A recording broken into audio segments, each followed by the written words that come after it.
Hello and welcome to Soul Sensations. Today we are chatting with 80s R&B singer Princess. Hello, Princess. Hello, Steve.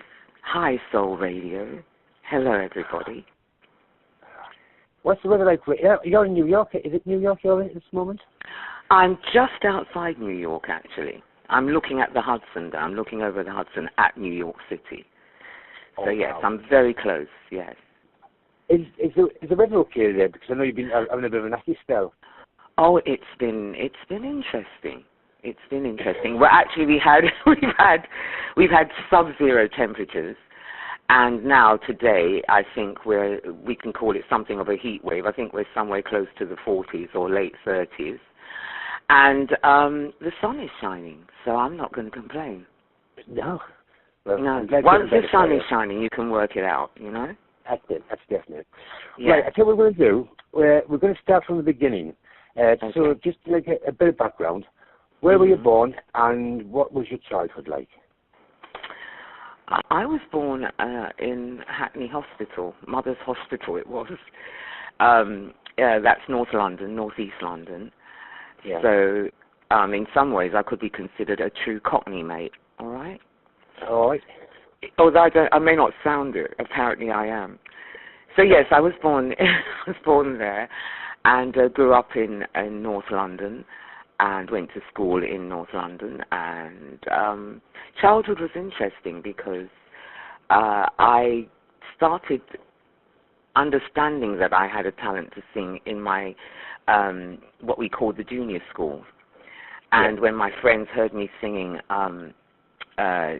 certain songs that were on the radio, and my fame actually became more established when the Jackson 5 came out, and I started singing some of Michael's songs, and the Jackson 5 songs, more to the point, and so school kind of gave me an entree into the fact that I was going to sing, and I did a solo. I actually sung a solo. I rehearsed for it for a week while I was at junior school, gave up my lunch hours, did this solo at the last assembly we had before we were going on to so-called secondary school, and a friend of mine started bawling and saying, "Oh my God, you're so wonderful." And I said, "This is it, I'm going to do this. I'm going to do this. You can get all of this love just from singing. I'm doing this." So that would be a sort of, in a nutshell, how my childhood, particularly from school, how I started to get this sense of music was going to be as important as it is to me. And also I had family, friends, and members that were so musically intense about listening and about collecting good music. One was a gentleman that I shall call Uncle Gladstone, who had this incredible collection of music and introduced me to Isaac Hayes and the Last Poets and people like Betty, I've forgotten her last name. Betty Wright, there it is, yeah. And so I started listening from the sort of about the age of 9 to really intensely soulful singers. And I credit a lot of the people from my childhood for my love of music and being in love with music. They're responsible for it. So were any of your family musical? Yes, my father has been a musician all his life, and did very well in Germany. Had a hit called "Keep on Smiling," and also had his own show for a while. And is still very well celebrated in Germany as one of their singers. He would have been sort of like the Brooke Benton of Germany. So I do like Brooke Benton.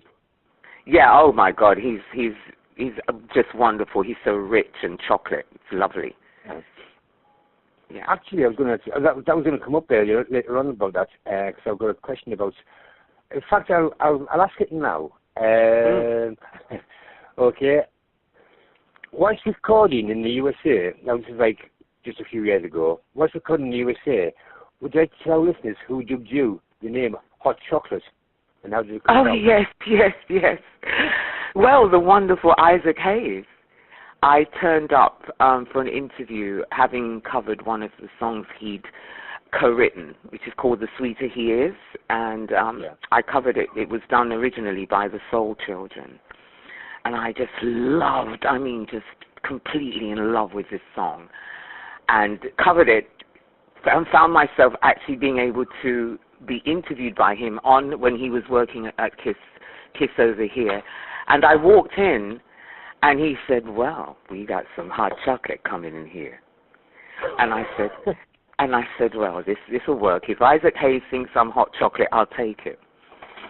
So we had it. Yeah, well, of course you do. Yes. Well, and if anyone says you're hot chocolate, that's wonderful. Isaac Hayes is just the cream in the chocolate. Now, your mind went everywhere, didn't it? It's all right. It's all right. It's all right. No, I might be wrong here, but was there a connection between you and the African band Osibisa from the 70s?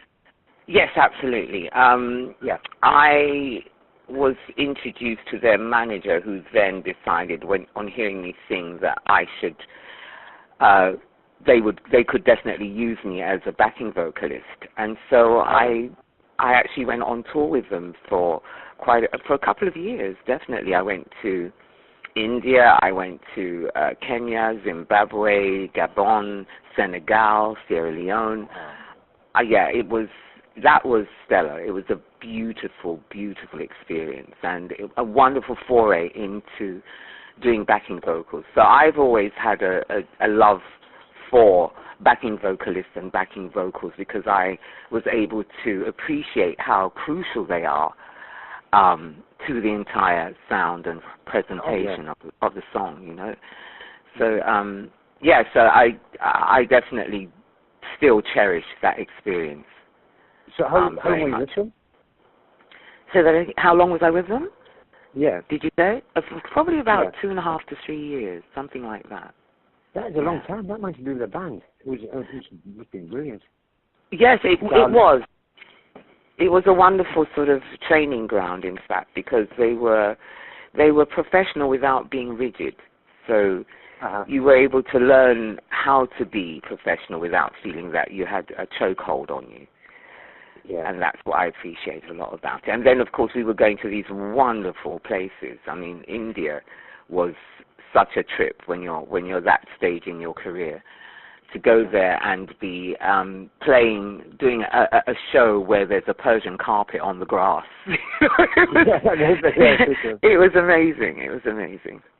If you don't mind me asking, how old were you when you did tour with Osibisa? Good Lord, I was in my late teens, I think, and just coming into my 20s, I think. Yeah, they had they had a unique sort of blend of music, wasn't it? It wasn't like mainstream. It was, I would say, it was their own. I was trying to figure out what sort of music it was. Say that again. You felt that they had their own sound. Is that what you're saying? Their own sound. Yeah. Yeah. Well, they called it polyrhythms.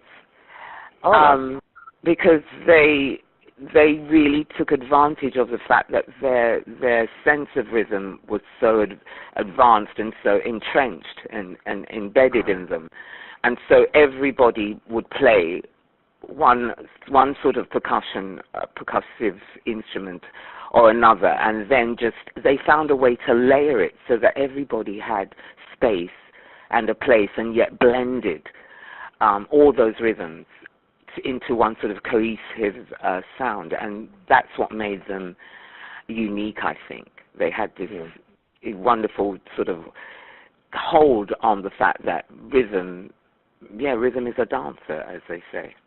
Yeah. So we touched on the Jackson 5 from your teenage years.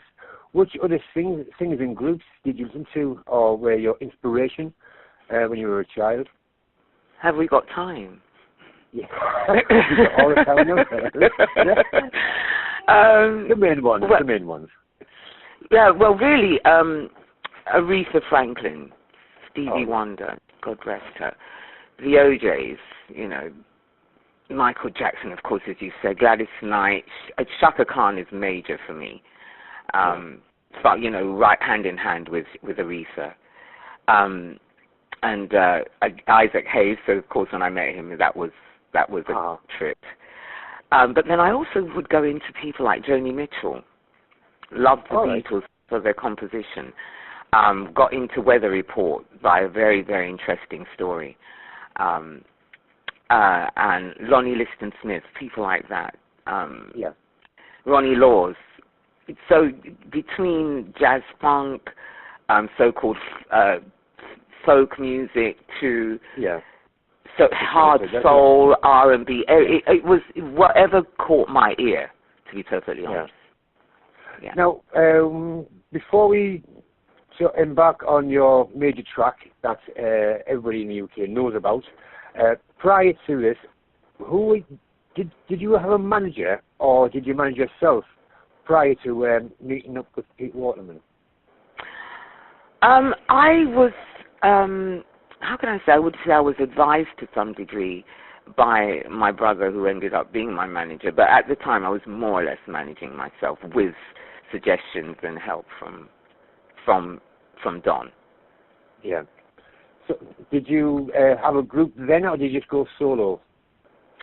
You mean, well, what I did was I was doing the BVs first, and then after doing the BVs for a while, the situation occurred where we had a situation where Don was organizing a fashion show.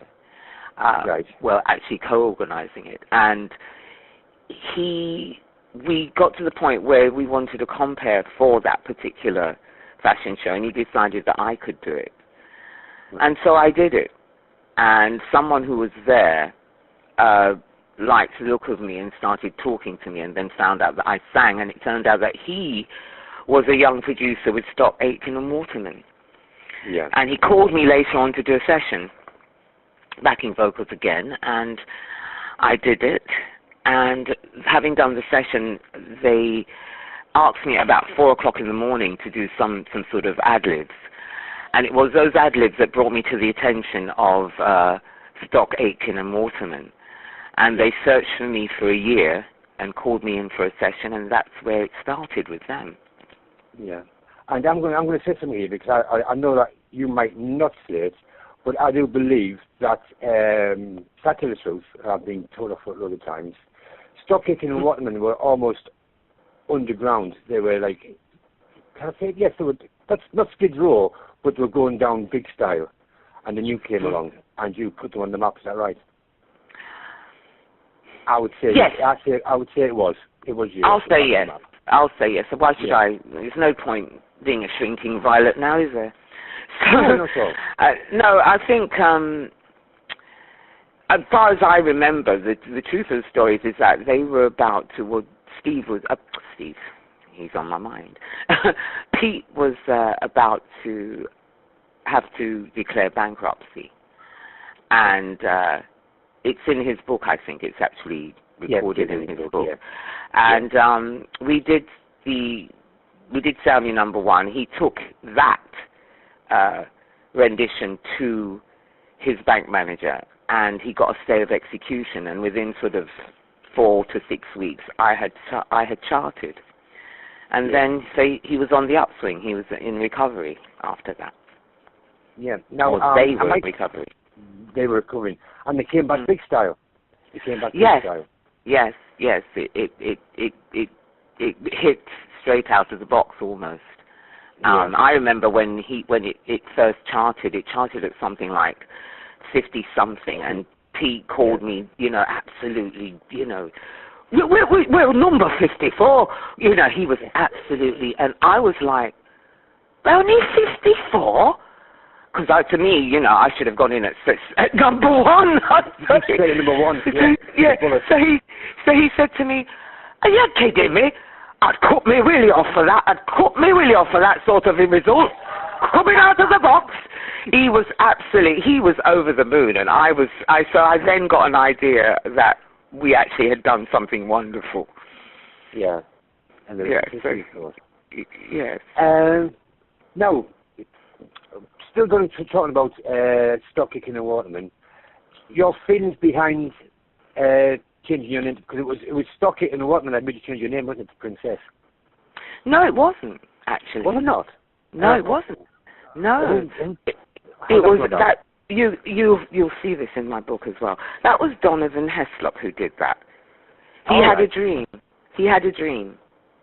Mm-hmm. Literally, he woke up from a dream and he said, I had a dream and I guess what, you're going to be called Princess. And I said, no, no, no.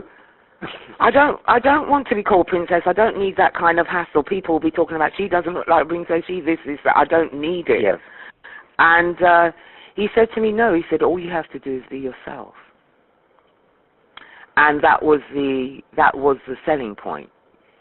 He said, you don't have to do anything else but be yourself. And that's what I've done. Yeah. Right, I'll tell you what we're going to do. We're going to have a little break from music. Okay. We're going to play some of your brilliant tracks. And we'll be back in about... and we'll be back in about... yeah, quick call. We'll be back with you in about 15 minutes' time. Is that okay by you? Yes, that's fine. Thank you. Right, great. Hello, and welcome back to part 2 of this brilliant interview I'm having here with Princess on Soul Sensations here on Soul Radio USA. Welcome back, Princess. Thank you. Thank you. Welcome to you too, actually.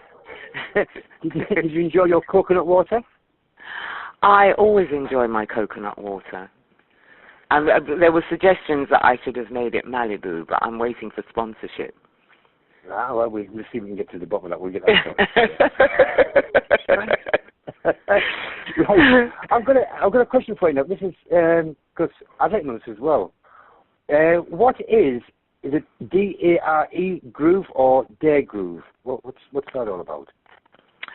Well, Dare groove is the sound, the name we've coined for our new sound, and it's a combination of dancehall, Afropop, reggaeton, and EDM. Right. Oh. Mm. So it's just an amalgamation of all that together. Yeah. That's going to be something. Yeah, you've got Dare groove. Yeah. So. And my new single sorry not to cut you, but my new single gives you a sense of Dare groove, which is called So Far From My Baby. Yeah, and I do believe I am getting a copy of that post-haste. I will be playing it during the show afterwards. Give thanks. Now, so whose idea was it to do this Dare groove thing? Did you just sit down with Donovan and just go for this, or did you have a chat with everybody involved? This is mostly Donovan's brainchild, with me sort of saying, yep, that's it. I agree. Because we saw this, the way the music, they were bleeding into one another anyway, you know? So why not just, and the influences were there, and why would you stifle that experience when you're finding that all these sounds are entering your composition room, when you're actually composing and when you're putting the song together, all of these influences show up. And so you try to narrow it, and why would you narrow it? Why don't you allow that expansion and that fusion? Because it's polyrhythms again. That name, you know. It's so I suppose it does hearken to something of where I started. Yeah. Which is in really appreciating all the different rhythms that we live to, you know. Yeah. So your hookup with ODGM, how did that happen? Well, it's how did it happen? It's my label, Steve. It's my so how did your label come about? Almost it's from necessity being the mother of invention. You know, when you realize that I'm not going to buy into this idea that as soon as you're over 25, you're perhaps too old to do this. And you can only do throwback shows, and you can only do. I think it's beautiful that we remember and celebrate our our origins and the fact that music is, for me, timeless. So it doesn't matter which part of that time span that we decide to celebrate, but celebrate all of it we should. And celebrate those who have been contributing to that, instead of dispensing people to the trash heap because now you're not a teenager. Yeah. So True. it meant that you had to have your own label to put out your own music and to speak to your fans, who apparently still love you and would still like to hear from you. There's also another good thing about having your own record label. Mm-hmm. Royalties. It all goes to you. It doesn't. You don't get the end. You don't get Now anything. you see. I wasn't going to go there, Steve. But there is that. There is that to it. And you know something? No, to be perfectly honest, I'm not always as. How can I say? I don't stay in that zone where I remember the monetary aspect of things. So thank the Lord that I've had management, because I would have sung for free, at once, and it took time to understand that the gift is a gift, and to be appreciated, people do have to also contribute something for you to be able to continue to do it. And so that's when I started being more cognizant of the fact that you do need to make money from it. But I love it so much, it was something I would have done for nothing. So thank goodness again. There's actually a few artists that I've spoken to that will nowadays go, yeah, well, they're not bothered about the money. They just want to get the music out there and get it back out there, because it seems some types of music is sort of getting put back by the wayside, and it's really good music. Yeah, well, the point is that they keep trying to marginalize the sheer power and strength of music. The fact that it literally goes into the bloodstream. Mm-hmm. Sound is light, so it turns into light once you absorb it. So the healing properties of music are still being quantified. They're still trying to quantify it, and you can't quantify the unquantifiable, for want of a better term. It's not something you can put. You literally are capturing lightning in a bottle when you record music. Yeah. So to keep reducing it to something that is just for monetary gain, for some sort of power trip, or or to actually, how can I say, influence people in ways that are not the most positive. Because, of course, the fact that it can enter your bloodstream means that it can influence you in good ways bad ways as well as good ways, for want of a better term, or ways that are not as positive overall as we would choose. So, because there's really no good or bad as far as we understand when we think more clearly. Do you want to tell me about your new album, The Passion? That is your new album, yes? Yes, it is. It is. The Passion is exactly that. It's songs that represent passion in all its forms, because passion it tends to be equated with sexual need, but it's that is the area, that is the same space that that singing comes from, that creating comes from, that. So the passion is that which makes us get up and do things. It's our fuel. Yeah. So, and I have an EPK that we're going to be releasing, which has the new single on it, So Far From My Baby. It has a track called So Funny, another track called Telling You, and then it has Thanking My Lucky Stars, and it has the trap soul version of So Far From My Baby on it. And that, I think that's a nice little intro to the rest of the album. And I actually like this one, and which says a lot, because I'm always my worst critic.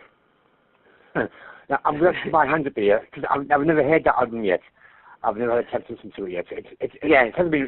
It has been released in the UK, hasn't it? Or is it due for release? Because I can't. No, it has. Press work on it. No, it hasn't been released yet in the Right. UK. It hasn't been released yet at all. We are in the process of ensuring that it's released before the end of this month. The album, no, the EPK, yes. Right. It would be nice to get something up for Valentine's Day, wouldn't it? Yeah, exactly. The single has been released already, but the new mixes of the single will be released in the next, definitely before the end of February, and probably for Valentine's Day. We'll see. Yeah, we'll see. It should because it's the actual lyrics are called "So Far From My Baby," and she says, "Seems like I never see you. Seems like I'm always playing with time zones. Long distance love's not for me. You know." Yeah.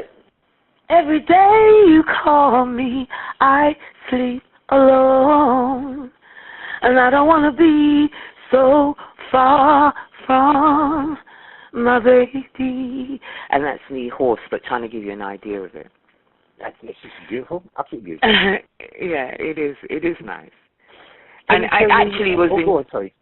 Sorry, I was going to say it was also inspired by me looking at people like Beyonce and Jay-Z and Swizz Beatz and Alicia Keys, these sort of couples. If they really are in love, it can get really boring having to be so far from your baby. Yeah. You know? So it was, and because it's been my experience of being a musician, and when your love life is dependent on you, is long distance, yes. I have a problem all the time. I'm here in the UK, and everybody loves me in America, and the time zone is really awful. There you see, you've got to play this song, Steve. You've got to play this song. I'm speaking about you.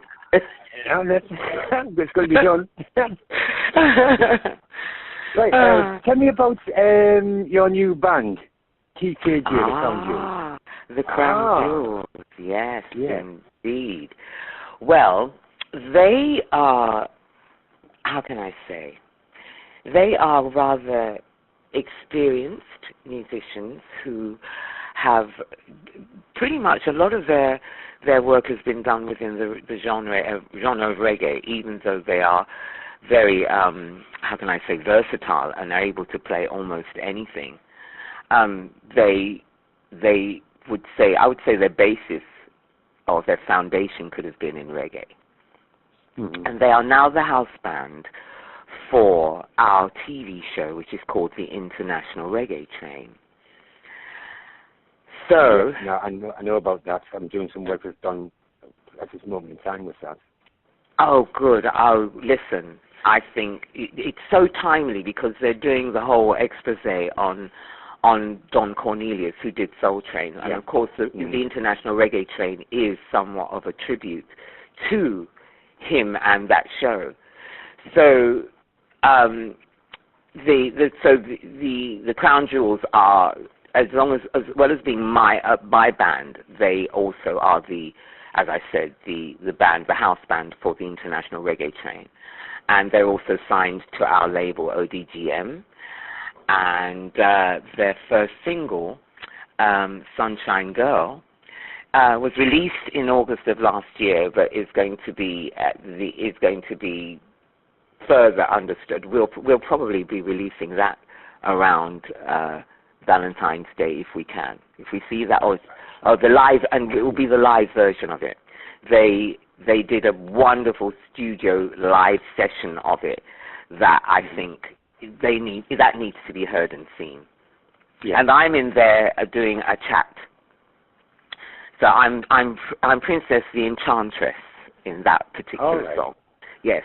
And the song was penned by our father, James Lloyd. That was going to be my next question. Yeah. Oh, was it? Yeah. Because it's a family affair. It's a family affair. Yeah. So we weren't playing.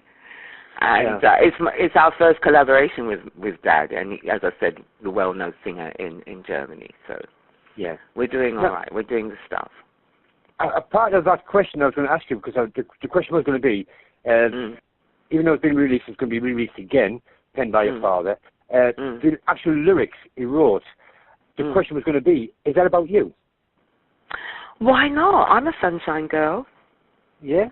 Oh, yeah, I'll take that. I think it's about every, especially every woman that has embraced joy in her life, who's known joy, and therefore is sunshine at that point, and becomes sunshine to the people in her life.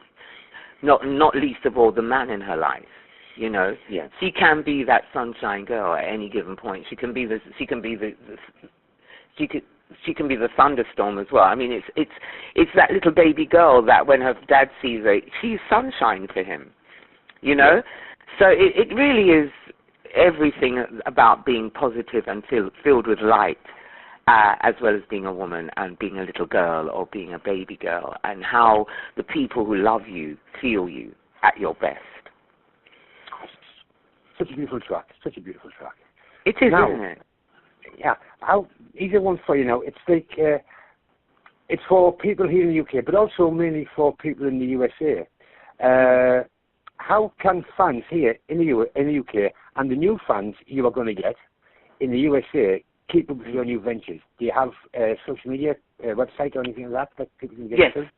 Yes, I have Instagram at HRS Princess. Of course, Facebook, you'll be able to see. I'll be being more diligent at making sure you hear the more current news about what I'm doing. Yeah. But I'd say the main way would be Instagram and Twitter. Right. And Twitter, yeah. I hate Twitter. I don't know how to use that. I keep on trying to do things on Twitter, and I just, you know what I mean? I can't understand it at all.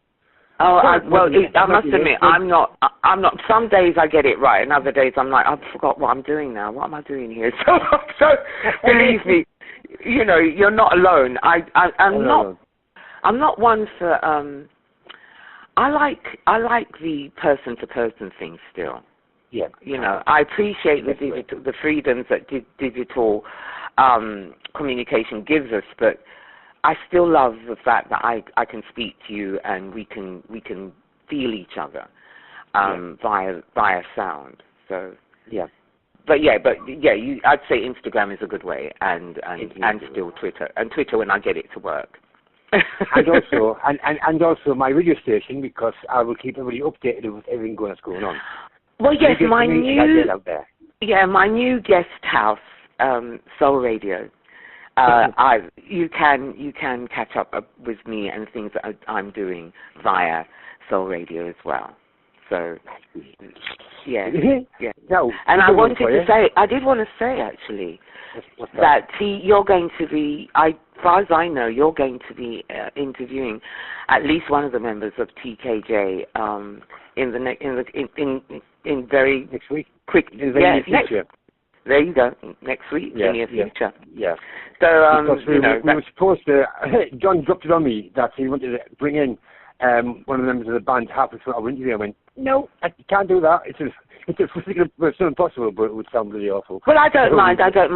It's my time. It's my time. They can.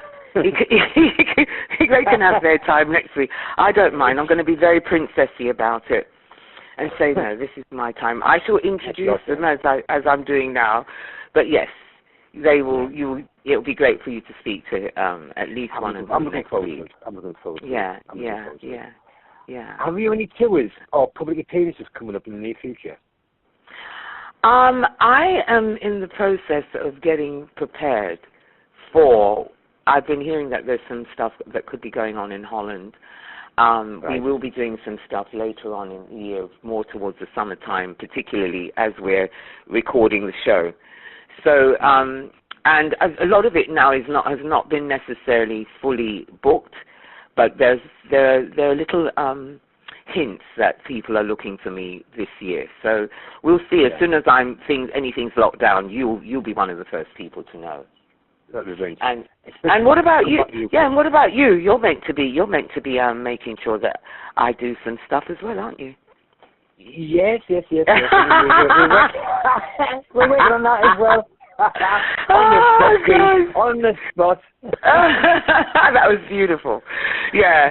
So yeah, no, yeah, it's still up in the air because I think it's going to be more definitive as the year continues because there's lots dealing with the show, dealing with the band being doing their material as well, and I'm sort of involved in that to a certain degree. So as we keep putting everything together, we will just start revealing ourselves more and more.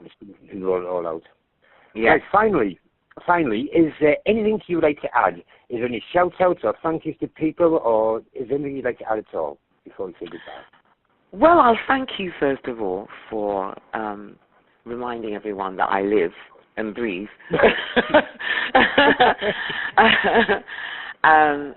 I'd like to thank the fans who have been so loving to me and have said the most gorgeous things to me. Every time I listen to any or read anything about myself, it's most of the time it's so beautiful that I feel spoilt. And I'd like to truly shout out Disclosure for sampling me, my vocals, bits of the track for their track "Love Can Be So Hard," which is on their Grammy Award-winning EPK. And it's Grammy nominated, I should say. Well, maybe I'm thinking, maybe I should say What's Real. You know, they're probably going to be awarded. That's it. I'm probably hearing it ahead of time, so I'm thanking them for remembering me and putting me on their new stuff. As I said, Love Can Be So Hard. And I'd like to thank Don for standing and being so stellar in the trenches with me all this time and making sure that I don't stop doing what I love to do and what I think I was born to do. No, not what I think, what I know I was born to do. And I'd just like to say to everyone, just remember, no matter how twee and, to use the word corny it sounds, love is still the answer. Yeah, it is. Princess. And the other thing I'd say, sorry, I know you're trying to cut me off. The other thing I'll say No, I'm playing. But really, I'd say what I say in my bio, that I'm glad to say that I've paid enough dues now to have some control over what I say and how it's being presented. And being the co-owner of ODDM, it does help. You know, I'm collaborating with lots of creative minds and artists, and more importantly, with people who understand what a gift music is and how it contributes to our quality of life. And it gives us the privilege of leaving a sonic footprint, I like to say, in the sands of time. So that's how I'll end it. That's absolutely right. That's beautiful. It's true as well. Princess, many thanks for joining me here on Soul Radio USA. It's been a pleasure. Thanks for having me. I won't go. And let me thank Paul. Thank you, Paul.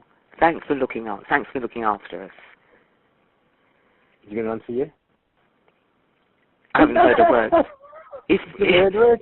You didn't hear it? Yeah. Oh, that's you. Okay. So I wanted to thank you for looking after us, Paul. That's fine. I'm doing a million things at the minute. That's why I didn't hear you. That's okay. So it proves what I'm saying then, that you've been looking after us. Twice. Once again, many thanks, my darling. Yeah, thank you too, Steve. Love you. Bye. Bye. Bye. Bye.